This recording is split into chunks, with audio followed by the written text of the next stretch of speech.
3. Yummy like a gummy bear.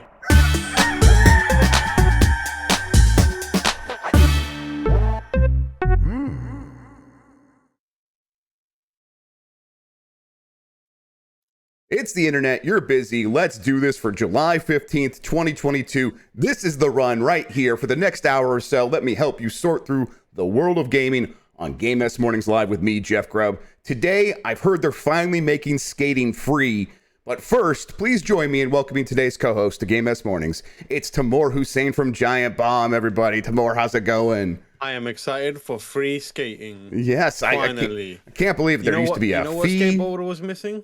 What was that? Yeah, freedom. Right, exactly. And I would look over those skaters. I like has injected freedom into skateboarding. I would look over at them and be like, "Wow, they are just look at the chain and ball connected to their legs. There's no freedom over there." And now today, I guess it's free. Yeah, Tim, how's it going in life? Can you believe that Tony Hawk was doing all that amazing stuff right while not free?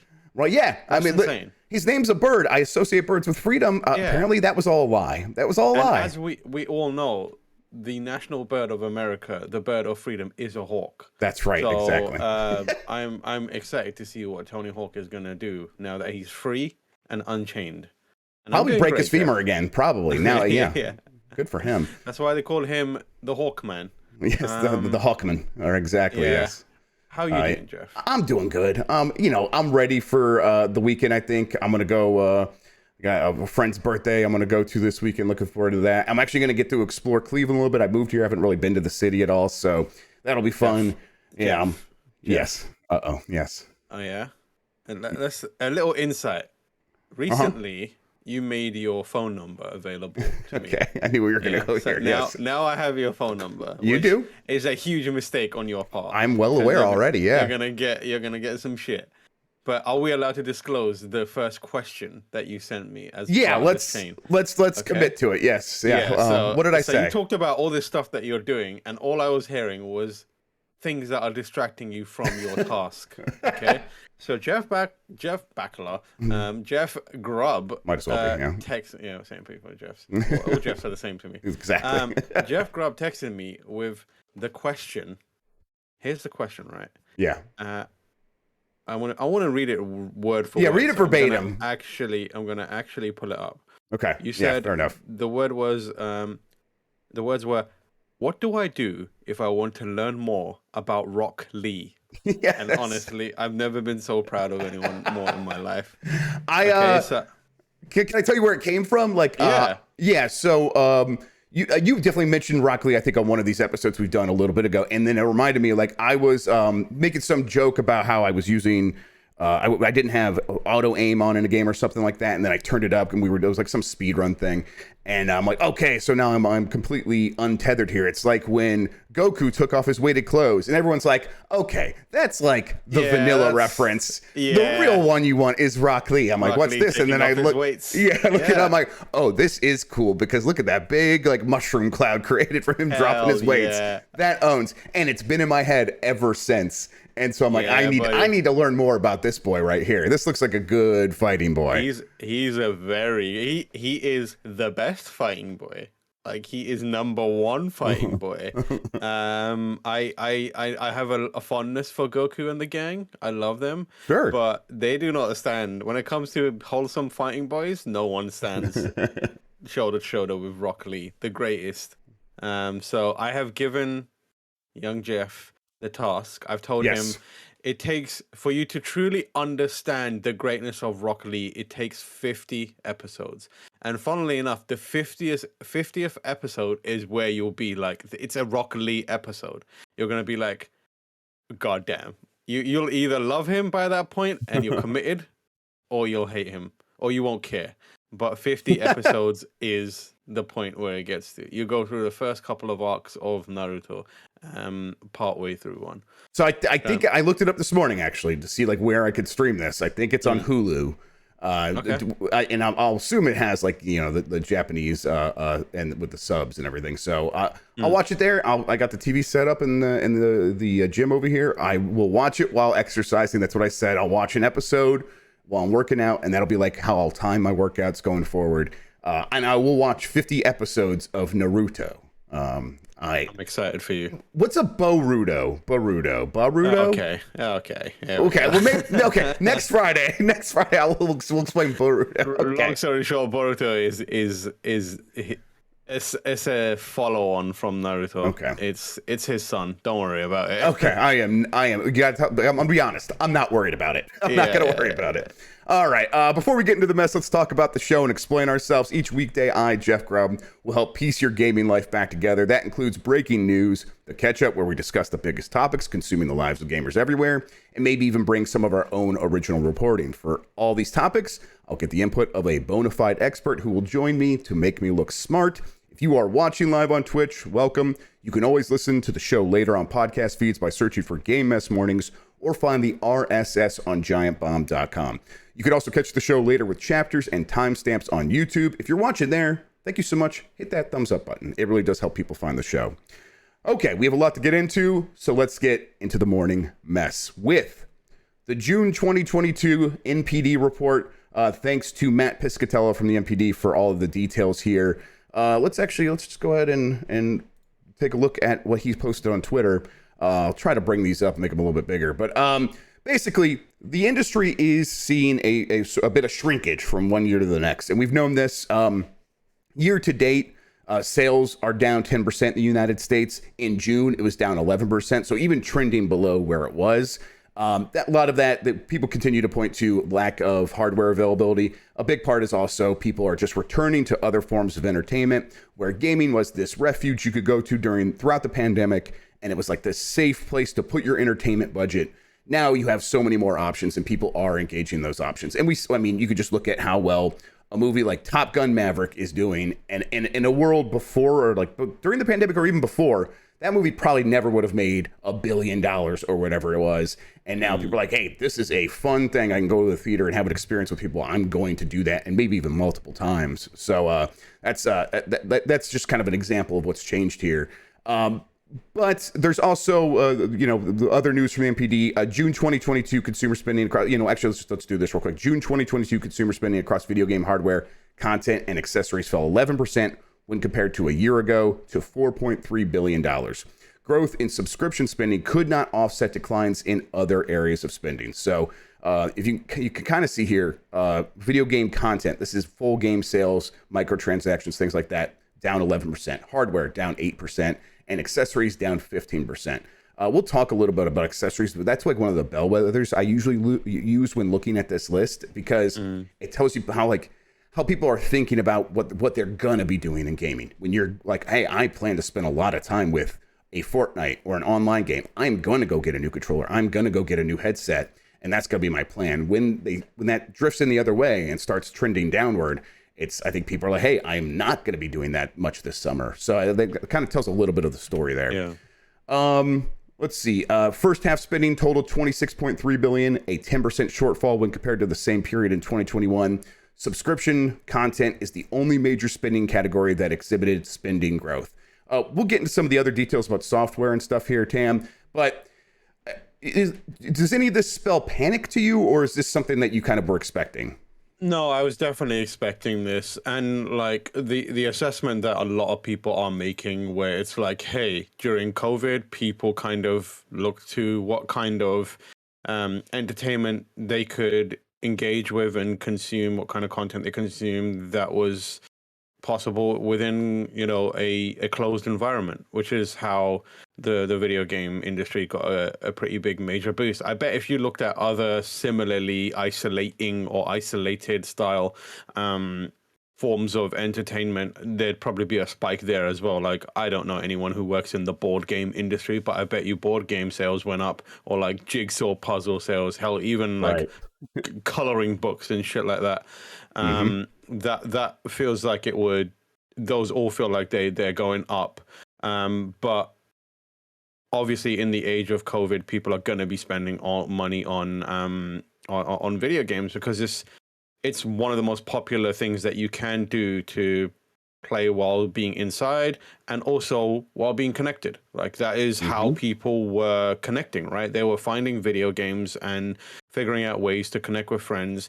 It brought in a lot of new gamers as well. I know personally, anecdotally speaking, a bunch of people who never had an interest in video games that were like, well, I guess I'm playing Animal Crossing now. And I'm like, what? How did you get from not caring about video games one bit to now owning a Switch and Animal Crossing? Same goes for like Fortnite, etc., etc. So I think everything was bound to get a boost, and that's exactly what happened. I think now what we're having is a kind of calm down off of that, where people are obviously going back into the world a bit more and kind of going back to older forms of entertainment. They're spending money on going to the cinema. They're spending money on going to gigs and hopefully still being safe, and you know, going out and about a bit more. So I think there's going to naturally be a bit of a dip, or at least a normalization, if you think about it. Like what we had for the last few months or the last couple of years even was the extraordinary. It was something that kind of like, you know, factors in the world forced it to be higher.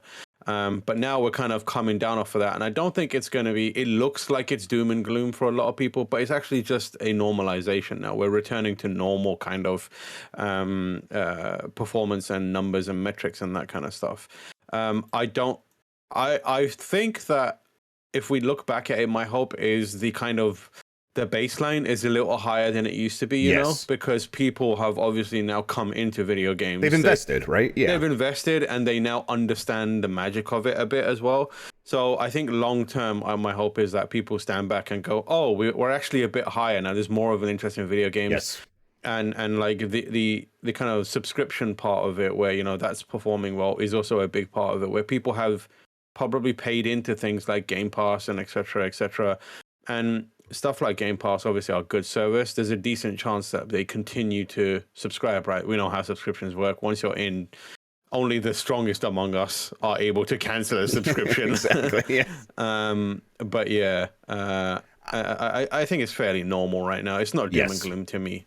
I'll say that you talk about maintaining some of the growth here. Like this was always going to come back down to earth, just like you said. And the hope was you could maintain some of that momentum. And that seems to be exactly what is going to happen. Even this seems like, you know, a 10, 11% drop.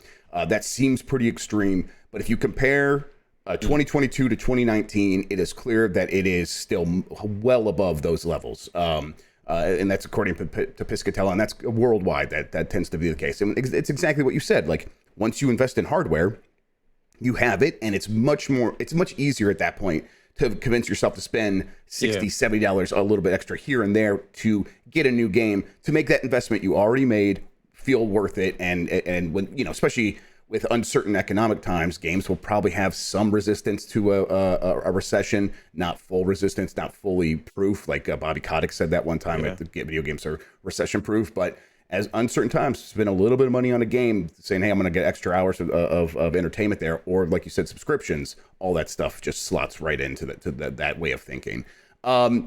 At the same time, it seems pretty clear that hardware sales are having a detrimental effect because of the unavailability of systems. Video game hardware dollar sales fell by 8% when compared to a year ago to $371 million. First half new console hardware spending fell 9% to $2.1 billion. This probably should not be happening like this. In the second, third year of new hardware, things should be continuing to shoot pretty much straight up. And the reason it's not is because it's really hard to find a PS5, really hard to find an Xbox Series X, and the systems people can find, the Xbox Series S, the Nintendo Switch, those are less expensive, so it's kind of driving the average sales price, and therefore this metric that NPD is sharing here down a little bit. And so yeah, that's kind of, it seems to be hurting sales. Let's hop into software, because that I think is a good way of like understanding what's happening here. Elden Ring was still the #1 game in June. Here's what Matt Piscatella had to say about it. Elden Ring repeated as the best-selling game of the month, and it remains the best-selling game of 2022 year to date. Elden Ring has placed first in dollar sales in 4 of its first 5 months on the market. And you know, it continues to be a world beater. We'll talk more about Elden Ring in a little bit. But you go through this list, and Nintendo represents a lot of the top 10. It's got 1, 2, 3, 4 games here in the top 10 by itself. But okay, so PlayStation 5, this big new console, you would expect it to be to have some of its big games to have legs. Well, and the only reason it wouldn't is if new people buying consoles aren't able to find those consoles, and so they're not buying games alongside it. And I think when you look through this list, Horizon Forbidden West not being on here says to me people are not finding a lot of PS5s. And even like Marvel's Spider-Man Miles Morales going all the way down to 20, a game that has like often been back in the top 10 because as people buy new PS5s, they are buying these big exclusives. And Horizon falling off of here means like they're probably not finding a lot of consoles in June. What do you say about that? No, yeah, it's the availability of consoles is still kind of wild, and I mean it's obviously impacted by factors beyond just Sony not being able to make stuff. There's a whole like supply line of hardware and components that is impacting this, but it is dry out there, and it is very difficult out there. And I think, we talked about people coming into games. Like, I think that there's the issue that a lot of people have had is like it's been so difficult to find new consoles for so long that I feel people are like almost disengaging, if you know what I mean, from the effort to get it. Like, why would you, after like a year and a half to 2 years of trying to get these damn consoles, if you're still being unsuccessful, why would you continue to try? It just feels like, a fool's errand at this point, which is a real shame. I mean, like, thankfully, like, I would love to see what impact that has had on like Switch sales or availability or sales of things on that are a little more available, because Switches have been a little more available because there's so many different models that are out there. There's older models that don't rely on those kind of like components to be manufactured. But yeah, it's such a weird thing that I can't believe that we're still there. I mean, like, I recently purchased a PlayStation 5 and I got very lucky, but like the process of buying it wasn't as simple as going to Amazon or whatever your local retailer is and just hitting add and being, purchasing and being done. You have to you gotta basically you have to become a part-time stalker of Wario 64 to kind of get a decent shot at it. And that's how I got it. Like, Wario posted a link and was like, this is happening in a bit, and I was like, bless you, Wario, I hope I get it.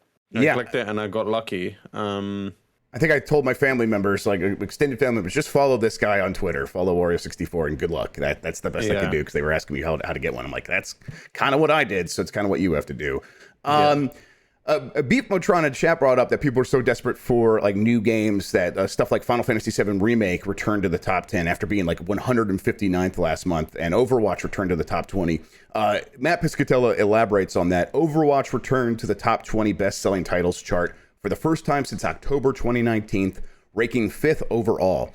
This jump was driven by the release of the Overwatch 2 beta, on June 28th, and then for Final Fantasy VII Remake, that was the 9th best-selling game of June 2022 after placing 159th in May. Promotional events aligned with the Final Fantasy VII 25th anniversary spurred the gains. Final Fantasy VII Remake last appeared among the top 20 in May 2020. So it's, people are still looking for big games that they maybe haven't played before, something new to them at the very least, because maybe there's a slight dearth of big new experiences. This is probably a lot of people like coming off of Elden Ring and looking for something like, what's next? And like, well, there's nothing. I guess I'll finally go back and try that Overwatch, or I'll get back into Overwatch, or I'll finally play Final Fantasy VII Remake now that I got this PS5 or something like that. Like, do you imagine? Is this a strategy that the publishers can rely on in the future? Hey, we have these games that were successful. They've dropped in sales. Couldn't we put a bunch of things together, like the Final Fantasy VII Remake, the Final Fantasy VII 25th anniversary event, and then put that together with sales to get these things back in the top 20? Or is this just something that represents, people are looking for something right now and maybe won't be in the future? I mean, I think it's a bit of both. One, people are looking for something right now that they know is like available, and these games are now cheaper, right? Like, you can buy Final Fantasy VII Remake and Overwatch for cheaper, whether that's physically or digitally. So it makes sense that like they would go back, or like they hit up the internet, and a lot of people are like, best game PS5 or best game PS4, whatever your platform is. And chances are a lot of these games are going to be on top of lists, and there's a million SEO friendly articles, right, good point, that are like, hey, these are the games you want to buy. So if you're new to it, or you just haven't played a game in a while, like, there's loads of people who, you know, are like 2-game people who are like, oh, I got this console, I'm gonna play FIFA or I'm gonna play Madden on it. But you know, as we said, in the past few years, they're probably like, I got nothing else to do. I can't really go anywhere. So what else can I play on this thing? And they Google it and et cetera, et cetera. But also, it's something that has been happening for a really long time, and it is definitely a strategy that publishers have been doing. And we're just looking at it from a different angle, because this is exactly what they do with like the platinum version or the essentials version, right? Like it's the same thing where they have been thinking about, oh, this thing has dropped off. What can we do to kind of push it back? And then they put a strip on the front of the thing, and they're like, special greatest performer edition, and they're like, this is a Hall of Fame edition, and chuck some extra shit in there, and there you go. I think it makes perfect sense. I think the only difference with this one now is people are doing it before they Sony or Microsoft or whoever put some marketing plan into action to make it happen. People are like proactively just going back into the archive and being like, well, I didn't play this game, and this person I remember told me it was good, said it was good, or this article on the internet is saying it's good.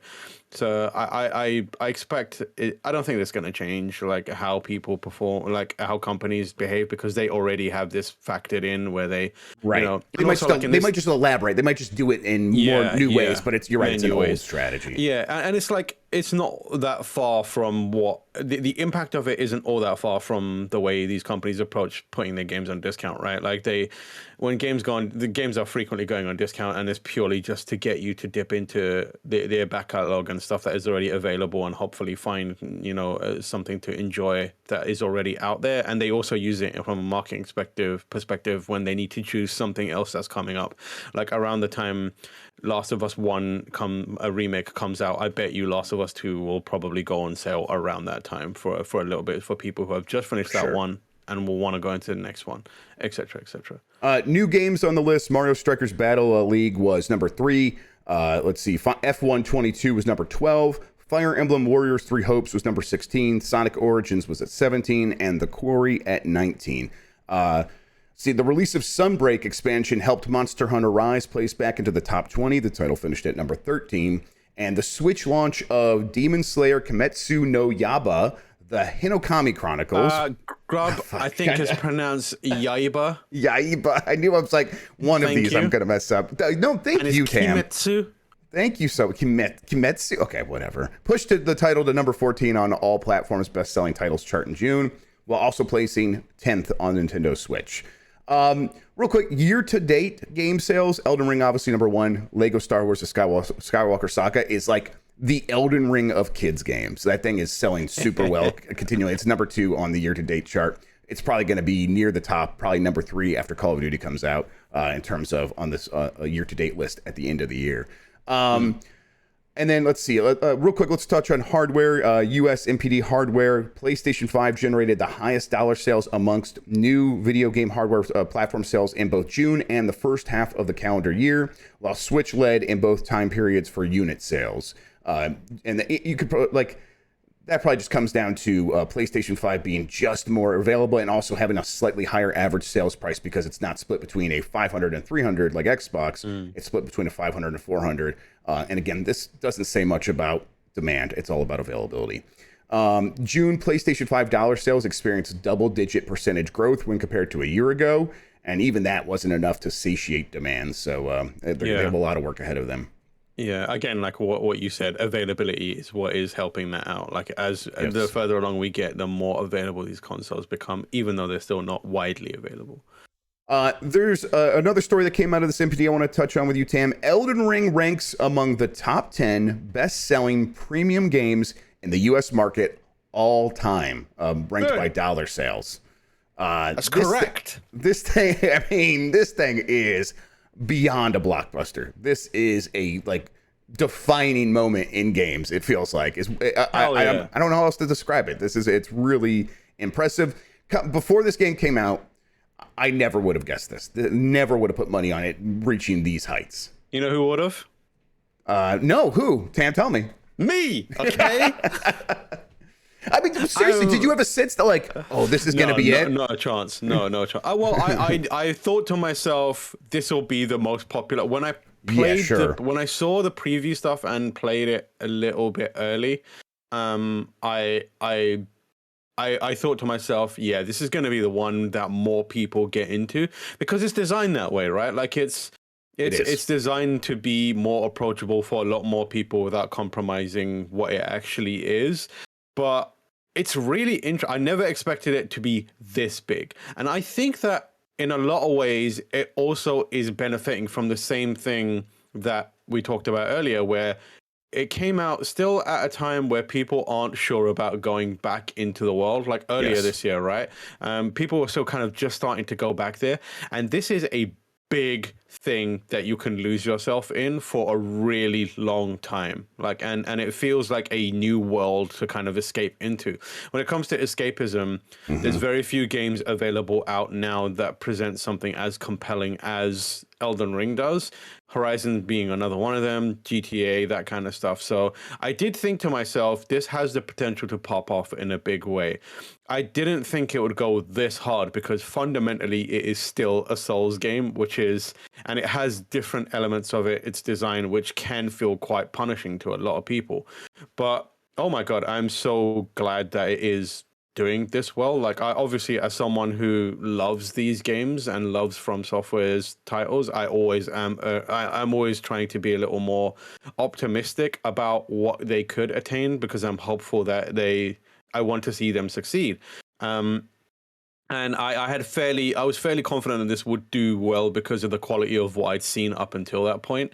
I never expected it to hit this hard. This is like mainstream penetration hard. Yeah, you know, I mean, you look at, like, when we talk about Top Gun Maverick, it feels like you're right in terms of that timing. But when it comes to games, it's so hard to predict this stuff, and it's so hard to like just put together, like, all the pieces can be there, and a game could come out and it could do pretty well. For it to reach beyond the intended audience and become the defining game for what feels like this generation, that is, that's just a whole other thing. It's a whole other level of success, a whole other way of saying this is kind of what gaming's going to be like going forward, or what games should be. And as much as From has done that sort of from a slight distance in terms of influencing everybody else in the industry, now it's just like, no, putting our stamp on it right now. I think it's worth also really pointing out some of the factors that kind of contribute to this that perhaps we're not thinking about because we've moved on.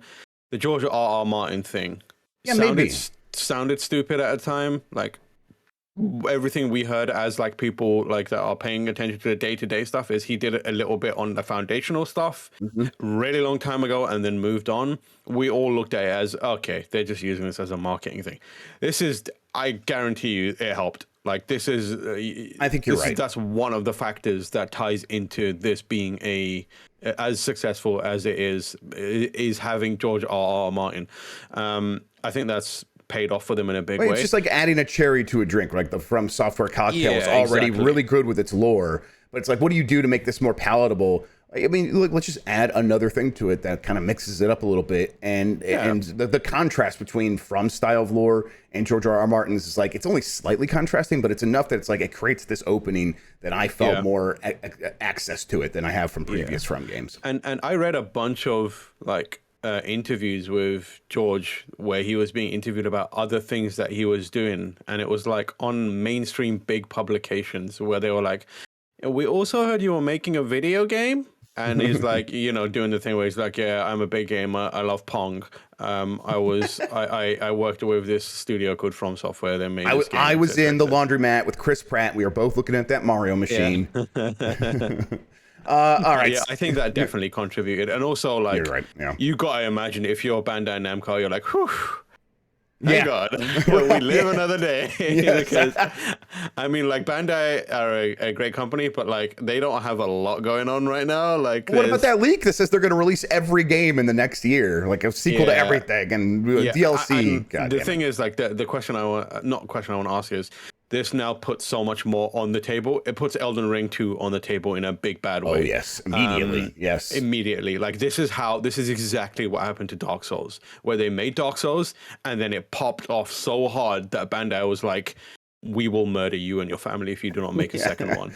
The market has changed a little bit. They're like, we will give blocks of gold to you and your family if you make things. It's changed slightly. Exactly. Yeah. And it also pretty much in my mind guarantees, like, we always expected it anyway, that there's going to be DLC for this game. Right.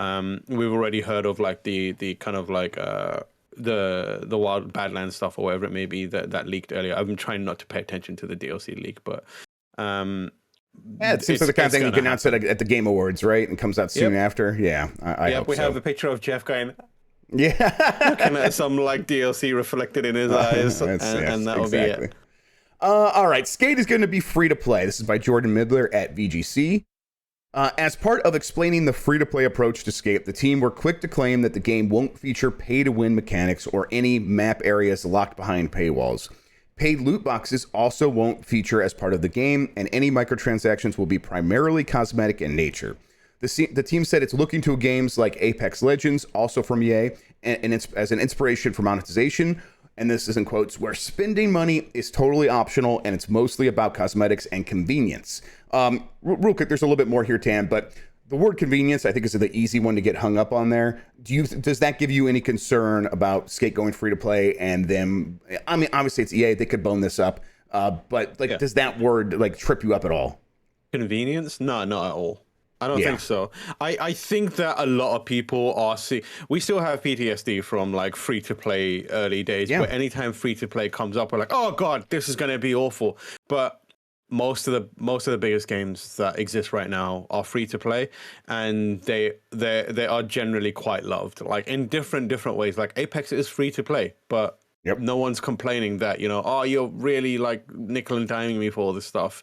That's not how it works. Like if you construct a game to be free to play from the outset, there's good ways of doing it, and they are very, like, Fortnite is free to play, and they go hard on monetization, but like it doesn't hurt the core gameplay, if you know what I mean. And it should be exactly like Fortnite. I do want to be skating as Bruce Willis from Die Hard without shoes on. And I will pay like probably a pretty penny for like a good $15 for that, like that, because like, oh, I get to like show off in front of my friends, and that's what this game seems to be all about, is getting online and showing off in front of other groups of friends, right? Yeah, the distinction is like, is the game gonna be too expensive with its microtransactions? Because an example of that is something like Diablo Immortal, where you have to put a lot of money into that game at a certain point. Or let's take something that's a little less, like, because the problem with Diablo Immortal is it feels designed to at some point start punching you in the face with like money requirements. Fun pain is what they used to call it. Yeah, exactly. The one that I'll go to is Valorant. Like Valorant is a game that's fantastic. I love it. It's brilliant. All of those skins are absurdly priced for me. Like every time I look at those skins, I'm like, that's a great looking skin, but I'm not paying the price of a video game for it. Like I've never purchased this. They are very, very expensive. That could piss people off, because if it's like, this is a game all about showing off, if you want this board, you need to spend $40 on it. That's a problem. Like that's not going to be cool.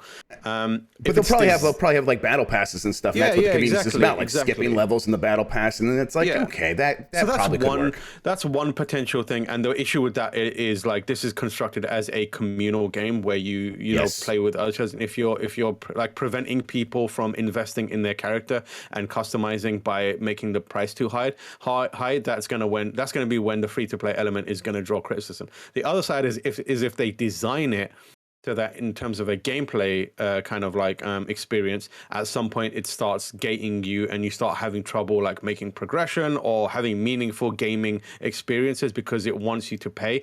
That is the way that Diablo Immortal does it. That's going to be the big problem. I personally think the best case scenario is, and I hope this is what they're going for, they look at this, they understand that the way they're building it is free to play. We're creating a skate park style experience where you drop in kind of like an MMO. You spend a bit of money if you wanna make your shirt look different. Your friend talks to you and like, hey, let's match up. Like, let's go in there so people know we're skating together. Yeah. Like that's the sort of peer pressure I would expect them to try to capitalize on a little bit, and that's fine. And it makes like you can introduce the gacha element like Genshin if you want, like randomized board. Oh, you've got one of Tony Hawk's boards or whatever, whatever it may be. I know like he's not part of it because of the whole Tony Hawk's thing, but a random board that that, or like some, sneakers that you care about, and then otherwise you're just in this communal experience where you skate with friends, like and that part of it is just like whatever. You cannot do any of it. Like I personally wouldn't jump in and be like, holy shit, I'm gonna buy all this gear that I love. I just want to play the skating part of it, so I'll probably be fine. Like I got no issue with it.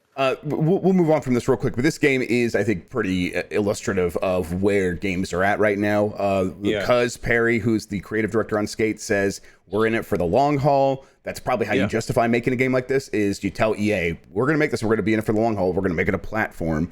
And we're going to do everything it's going to take to make that happen, including full crossplay, full cross progression from the ground up. They didn't make Apex Legends with that stuff in mind. They're making this game with that in mind, and they probably wish they would have done that with Apex Legends. A mobile version of the new Skate game is also in development, because if you're a free-to-play game, you need to be everywhere, especially on mobile. So, this is, I would expect there to be a lot more games like this. And the good news is, at the same time, EA has had its come to Jesus moment regarding single player games, and they are making the Dead Space remake, and they are investing in Star Wars Jedi Fallen Order, whatever the sequel is called. The important thing to remember is we've spent a lot of time saying, please give us Skate. This is the only way that a new Skate was feasible. Yes, right. And it's like, if it might have been feasible from a smaller team, and we've gotten a lot of those Skate sort of spin-offs from style games, and those are out there, and you can go buy them for a premium price. And if you're still asking for Skate after getting those, well, then here's what needed to happen to make that happen. And if you want to criticize that, go ahead. I think that's fine. But I'm sort of, I've made my amends with it. Yeah, there's like Session and Skate XL and all those other ones, but like the Skate that you want, EA Skate, is only going to exist in this because of the business kind of like realities and the economic realities of making a game and a game existing. This is the only way it can exist. So as much as you might think it sucks for it that it's free to play, it is this or nothing, man. So and it's like at a certain point, like I've accepted it. Let's see. Nintendo adds full game trial of MLB The Show 22 for Nintendo Switch Online players. This is just a quick heads up. Nintendo Switch Online members from 7:15, 10 a.m. Pacific time, that's today, to 7:21 at midnight, you could download and try to and try the full version of MLB The Show 22 at no extra cost. So it's like one of those game trials. That's a Sony game. That's a Sony game that you can try out on Nintendo Switch Online. I get that this is published by MLB, but Sony made that game. This is still pretty weird to me. It is. I mean, it continues to be wild. Like Sony's MLB. I mean, like it makes a lot of sense, but it's just, I think it's still going to take a little getting used to. Yes, absolutely. God of War Ragnarok PS5 options have been detailed. You could switch between full 4K resolution at a targeted 30 frames per second, or dynamic resolution upscaled at 4K that targets 60 frames per second. I remember that God of War 2018 on the PS4, to be fair, kind of had that unlocked frame rate mode, and it never quite got up to 60, I think. I think it was trying to hit 60. It never quite got there. So there was like no perfect option on the PS4 for God of War 2018. Now this game's on the PS5, and these are the PS5 options. I hope they're same targeted, but really it's going to be pretty much locked at 60. That's what I would hope. I don't know. Yeah, fingers crossed. Yeah, yes, that's what I would want as well. For sure. Then Survivos, I don't know if I'm saying this developer right, announced a new Alien game. Survivos is embarking on a new collaboration with 20th Century Games to develop an intense single-player action horror game set in the iconic Alien universe. Yeah, this whole thing, I think it's Survios. Survios, okay. Yeah. Also, like, just what is 20th Century Fox doing? First of all, just anyone who wants it can have it. Like, you want to make an Alien game? Is this John Drake too? Is John Drake in charge of this as well? Probably not. I don't think so. My favorite part. Explain yourself, Drake. My favorite part of this, and I tweeted about this yesterday, I've been laughing at it nonstop, is the official tweet announcing it, which is it opens with "No one can hear you scream in space," which is they fucked up their own tagline for their movie, and it's like, oh my god. It's the official Alien account begins the tweet with "No one can hear you scream in space." That's a completely deflated way of saying that entire concept. Oh my god. Yeah, for people who don't know, the actual tagline is "In space, no one can hear you scream," and it's iconic, right? And like, you do not fuck that up, because that is it's the tagline for Alien. It's like the knockoff Chinese T-shirt version of that, but it's from the official source. Like, no one can hear you scream in space. It's like, what? There's that T-shirt that goes around, which is like a version of it that is like really like screwed up. It's like in space, no one can hear you scream in space, and something like that. And it's like fucking everyone is just taking the piss out of it. And it's just like it is just like it's not a great start, is it? No, like, I mean, this is kind of what I am almost expecting from a lot of licensed games. They start in the hole anyhow, and it takes a while for them to dig themselves out. This one's already digging itself deeper. And like, the standout feature, you know what I'm getting sick of, Tam? Created using Unreal Engine 5. Okay, I don't care anymore. I don't care. Like, just what isn't? Yeah, exactly. What isn't? Just show the game. I know that you want to get some of that shine from the pretty cool tech demos we saw from Unreal Engine 5 like more than a year ago now. I'm just not impressed that you're using an engine to make your game. Big surprise. Yeah, the thing that baffles me is I don't know what the business or like the situation around this is, but like there's a lot of Alien games being made or Aliens games being made, and none of them are Alien Isolation 2. Like, right, what is happening? And like, you have a good point though, because it's cool to like have like a spread of different kinds of things, but if you're doing that, show some faith in the one game that people really loved and give it another chance to like find a wider audience. It feels like a sequel to that could hit really hard. Yeah, like I know that perhaps it didn't perform in the way that they expected or whatever, but like there's a lot of Alien games coming out that no one gives a shit about. Exactly. Like, they're like, people are just like, no, we don't fucking care. But there is a thirst for a kind of a second go at Alien Isolation, because that game was like, for me, it didn't hit as hard as a lot of people, but like there's a lot of love for that thing. Like and like people are desperate to see another one of those, like from Creative Assembly. And it's just bizarre that they haven't done a fully fledged sequel to that game when they are doing this weird fucking VR, whatever this thing is from Servios or whatever. Like, if I was 20th Century Fox, I would be rolling up to them and being like Sega or whatever, and being like, "Can you make another one of these, please? We need at least one that is not. We need at least one out there that people will be confident about." Minto in chat says most of the time they come out at night. That's another good one. Oh man, I'm gonna be thinking about those kinds of quotes all day now. All right, let's get to the catch up. I got a big thing here. This is written by number one gamer Bernie Sanders. I think I've talked about this on this show before. If not, I've talked about it on Grub Snacks. The state of the microchip industry and microprocessors, and how we probably should invest in them in the United States in the same way that we invest in like weapons and stuff. Like it's that strategically important. Congress is well on its way to doing that. Bernie Sanders points out a pretty good thing here. Like, Congress is going to do it and give him $50 billion without almost any sort of oversight or any demands. It's just going to be basically a big blank check. Because, I mean, what $50 billion is just this huge, crazy number. This is from an editorial he wrote for The Guardian. I'll read some of these key points. We have heard a lot of talk in the halls of Congress about the need to create public-private partnerships, and that all sounds very good. But when the government adopts an industrial policy that socializes all the risk and privatizes all the profits, that's not a partnership. That is crony capitalism. In my view, we must prevent microchip companies from receiving taxpayer assistance unless they agree to issue warrants or equity stakes to the federal government. If private companies are going to benefit from generous taxpayer subsidies, the financial gains made by these companies must be shared with the American people, not just with the wealthy shareholders. In other words, if microchip companies make a profit as a direct result of these federal grants, the taxpayers of this country have a right to get a reasonable return on that investment.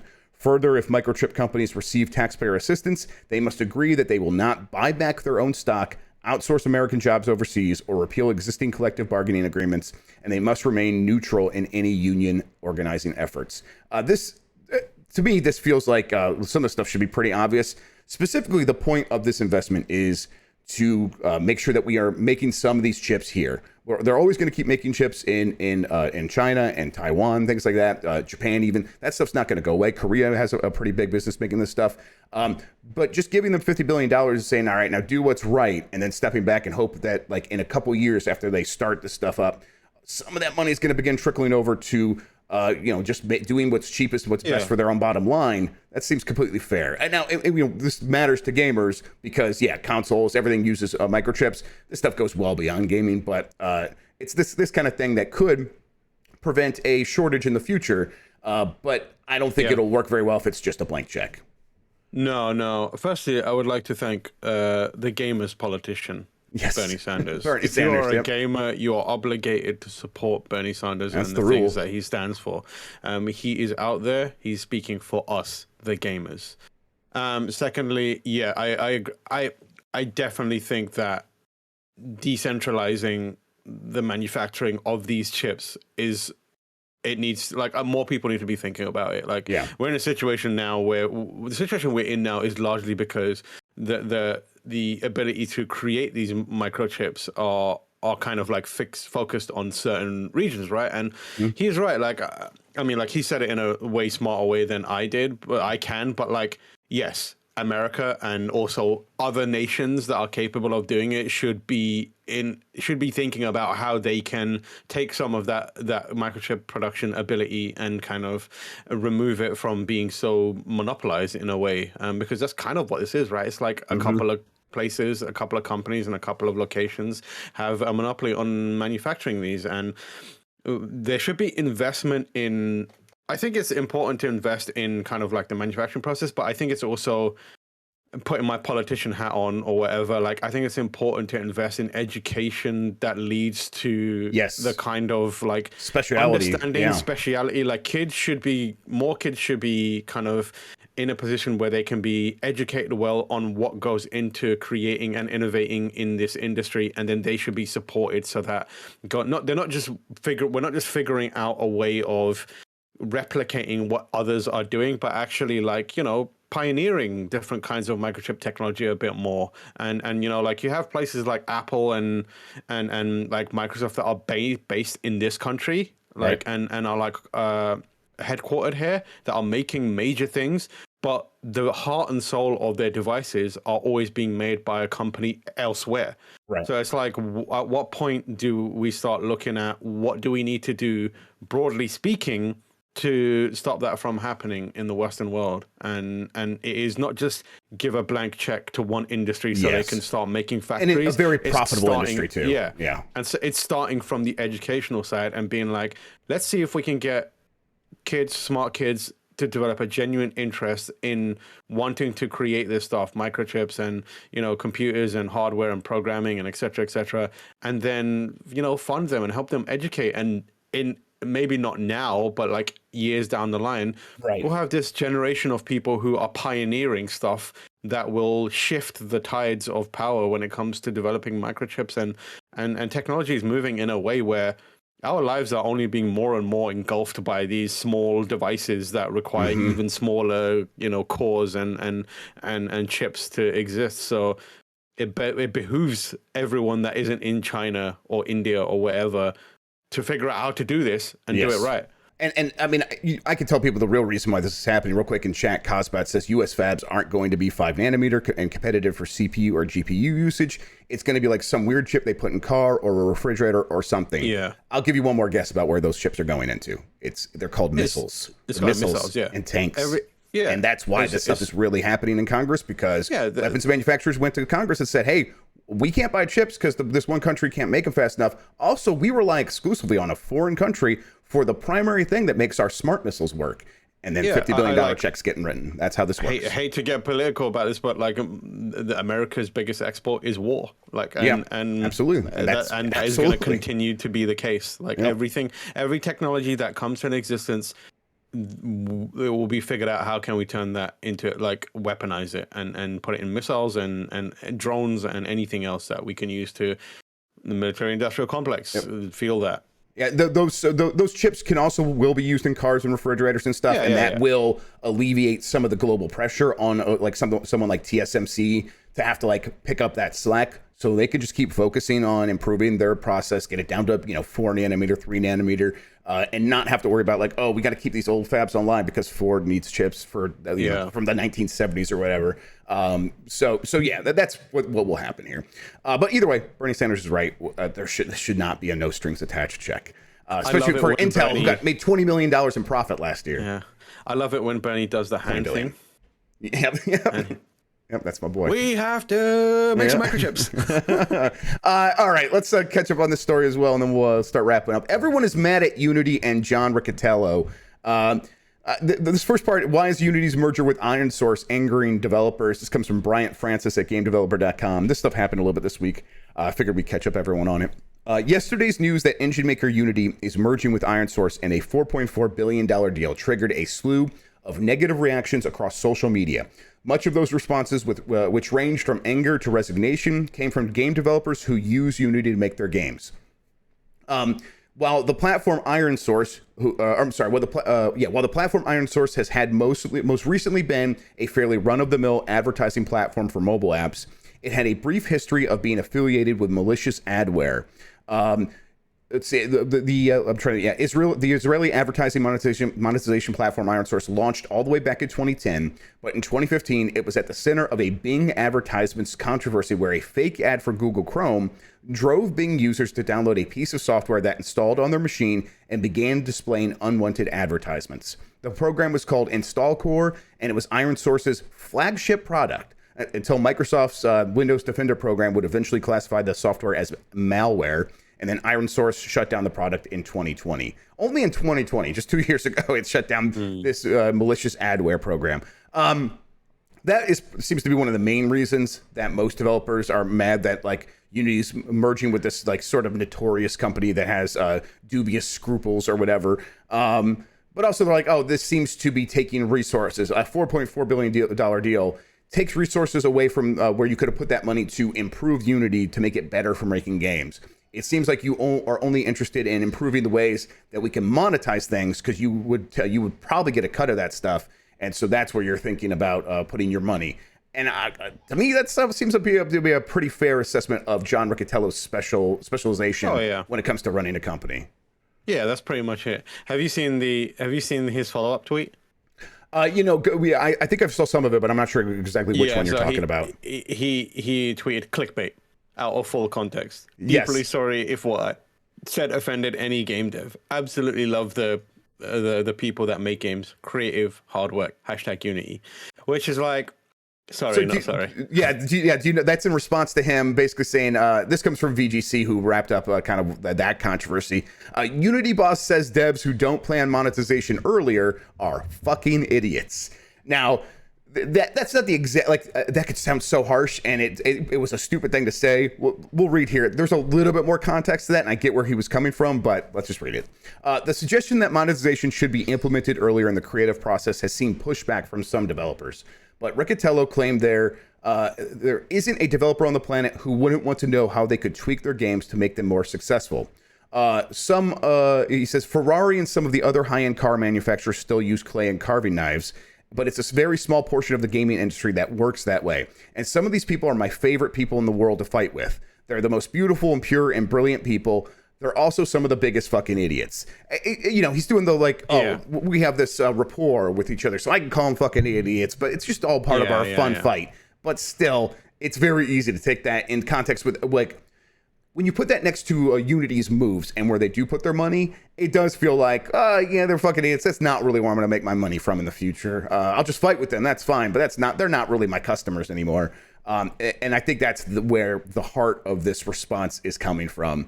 I do kind of get it. It is like the headlines do kind of truncate some of it. Yes. But like the thing that he's saying is like, it doesn't have the context. It's like, dude, you're mad that people read between the lines, and you actually don't have that relationship with developers that you think you do. He's saying, exactly. I love to fight with these people, and these people are like, we don't love to fight with you. Yeah, we don't. Like, this is not how we feel about you. You are not our friend, and they're like, and he's like, my friends. They always say this, and they're like, no, Stop pointing at us. We're not your friend. Nah, Yep. you know these guys.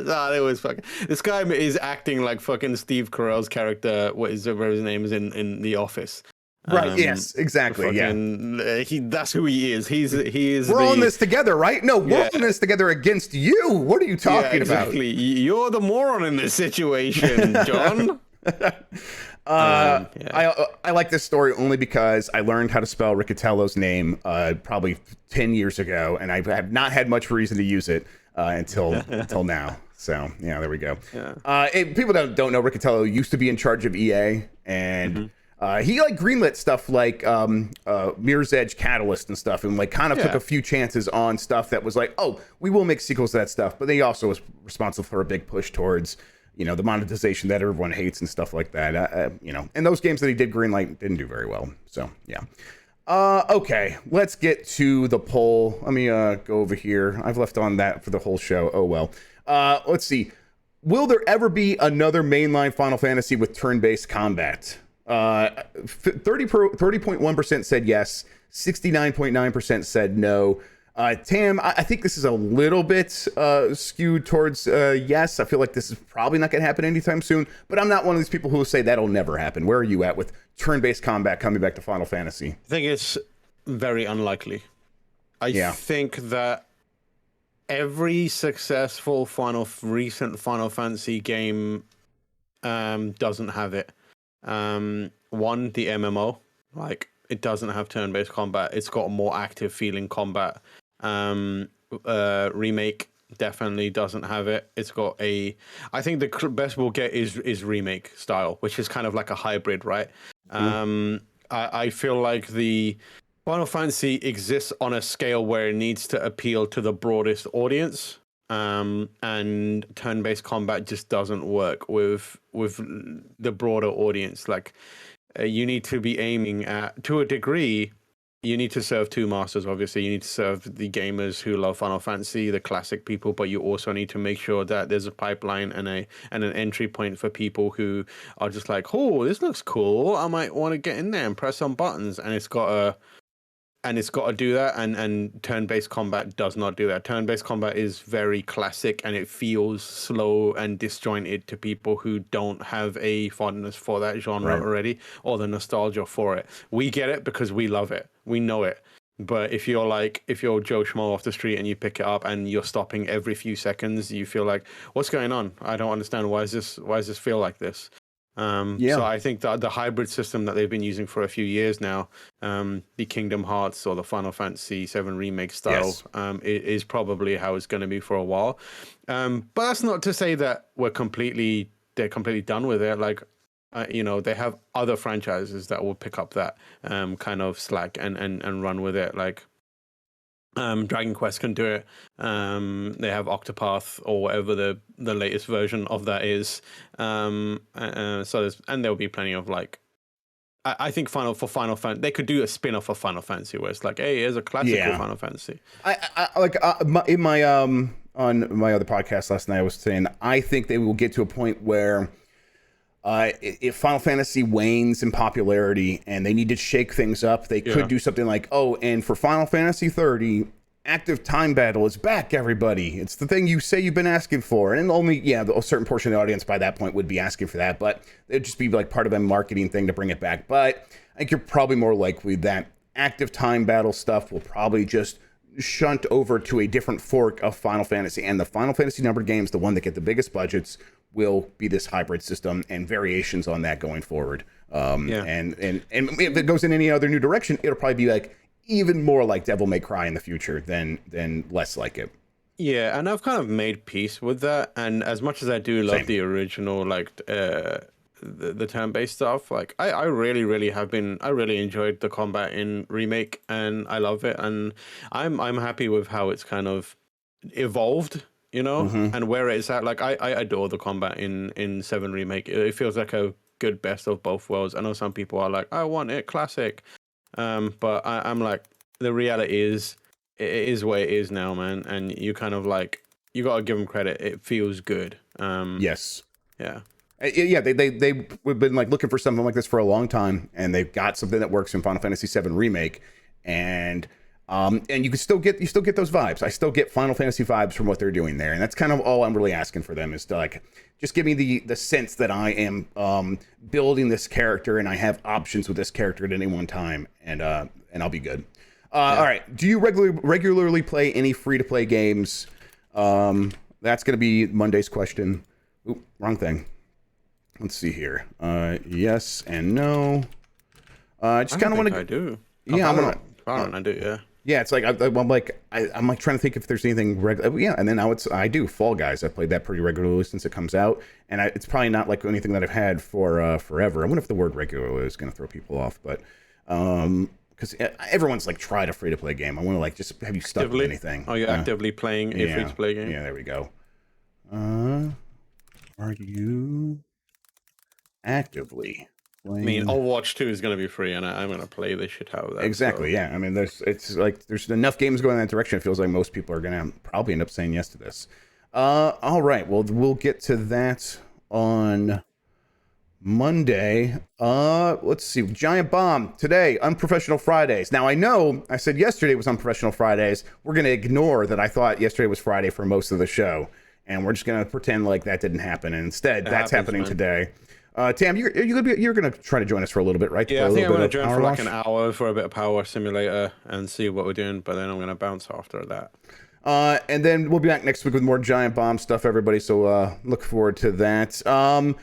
Anything else you got going on, Tam? You want to talk about, or should we just get out of here?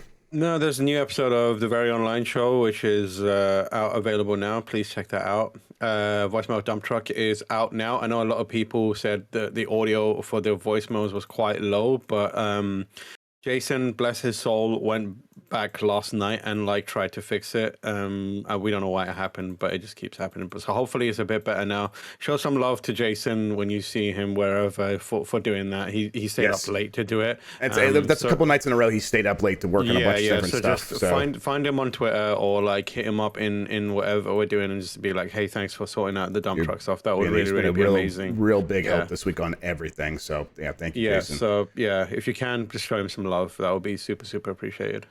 All right, so with that, we'll have more Morning Mess on Giant Bomb next Monday. Thank you for watching. You're the best audience in gaming. Have a good one. Take care of yourself, and goodbye.